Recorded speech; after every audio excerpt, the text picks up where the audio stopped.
Russia is close to Venezuela. It's an ally of Venezuela. It has, objected to the U.S. actions. And so in terms of how sort of the true strategic relationship, if you want to speak about it, between Russia and the United States, and then, of course, the United States as a member of NATO, those things are still very much up in the air. A sanctioned zombie tanker thought to be Russian but sailing under a false name and a Cameroonian flag is sailing through the English Channel. Yesterday, a similar vessel was seized by US forces with the help of the UK. The Defence Secretary John Healey has said Britain is stepping up their response to such vessels. Tracking data showed it sailing about 25 miles north of Guernsey this afternoon. It's making its way towards the Gulf of Finland. It's thought to be on the way to Russia. Let's speak to Tressa Guenov, who is a senior US official for international security affairs at the Department of Defence. She was in position until last year. Tressa, a very good evening to you. Thank you for being with us. I wonder, first of all, if the presence of another zombie tanker, thought to be Russian, in the English Channel is just another reminder of the threat of the shadow fleet here. That's exactly right. The shadow fleet is nothing new, but certainly the situation in the last few days, and then, the situation in Venezuela has really kind of magnified the intensity around the issue. The shadow fleet, just what it is. It's, Russia, Iran, Venezuela, North Korea, other countries generally use these sort of ghost ships with false flags or low quality flags to hide illicit behavior, to evade sanctions. Drug cartels also use that. So that is not new. It has been going on for a long time.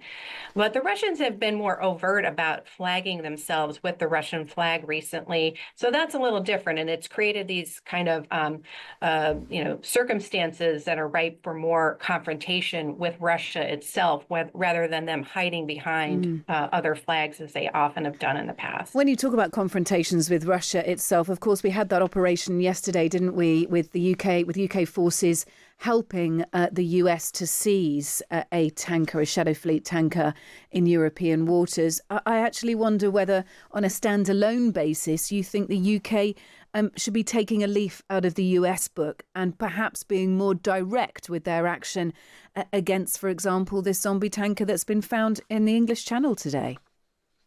Yeah, I mean, that's certainly an option. And I do think that the UK-US cooperation on this just highlights how much goes on behind the scenes between UK, US, and European allies addressing the zombie fleet issue, the shadow fleet issue. So that's important to remind everybody that this kind of cooperation goes on a lot. But yes, Russian activity, particularly Russian military activity, has increased around the UK in the past 2 years. And, Russia has also, pushed itself with Ukraine coming under additional sanctions, under additional economic pressure. So this activity has become more complex and definitely more, the UK, certainly within our European allies as well, have seen a lot more sort of incidents and sometimes bolder confrontations with the Russians than in the past. Yeah, so in your opinion, the UK does need to be perhaps taking a leaf out of the US book on this one. Perhaps there is more that we can do. It comes on the back of a story that I'd love to get your opinion on. It's just gone up on the Times, and the Times can reveal tonight, Tressa, the warnings from Britain's most senior military chief. He's told our Prime Minister, Sir Keir Starmer, that the Ministry of Defence is short of £28 billion needed over the next 4 years, despite plans to boost spending. So even with that boost in spending, which has been promised, the GDP spend, we're still £28 billion short. Mm-hmm. Does that surprise you? Well, I know that it has been a tough few years for the UK in terms of making sure that they can balance the strategic goals that they have, which are so many and incredibly important, the partnerships that they need, and just the sort of budgetary realities. And of course, the UK is not alone in that challenge, in Europe as well.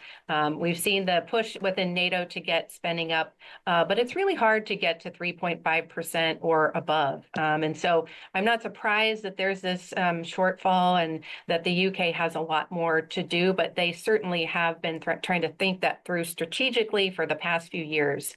So that is an important story that you see that's developing. Yeah. Now, if you were still in position as a senior official for international security affairs at the Department of Defense, you would be dealing with what's on Donald Trump's to-do list at the moment in terms of international security. And these are things like whether to acquire Greenland, the US's actions in Venezuela and other Latin American countries as well, too, potentially. His attitude towards NATO, his concerns about NATO. What do you think of where this administration is going at the moment? Look, it's hard to discern what the strategic focus is right now by the administration. There are a lot of threads going on, with the Shadow Fleet, for instance, seizing, a Russian ship or Russian flagged ship is kind of in contradiction to some of the ways that President Trump has been working more closely with Putin vis-a-vis, for instance, the Ukraine negotiations. So all these things are playing in. They sometimes feel contradictory, and it's unclear just how all of this fits into a specific strategy. But we can say that for sure, the national security strategy has laid out foreshadowed some of these behaviors and some of these actions vis-a-vis, the United States' role in the Western Hemisphere, and also doesn't really name Russia as a clear adversary, for instance. And so there's a lot of ambiguity, but I think... Does that concern you, Tressa? Sorry, the lack of definition on Russia. Yes. Yeah, certainly for vis-a-vis Russia, given its intentions in Europe and with Ukraine. For me personally, that is of concern. But in addition, with the Venezuela case as well, I think that this has been a complicated situation with Russia. Russia is close to Venezuela. It's an ally of Venezuela. It has, objected to the U.S. actions.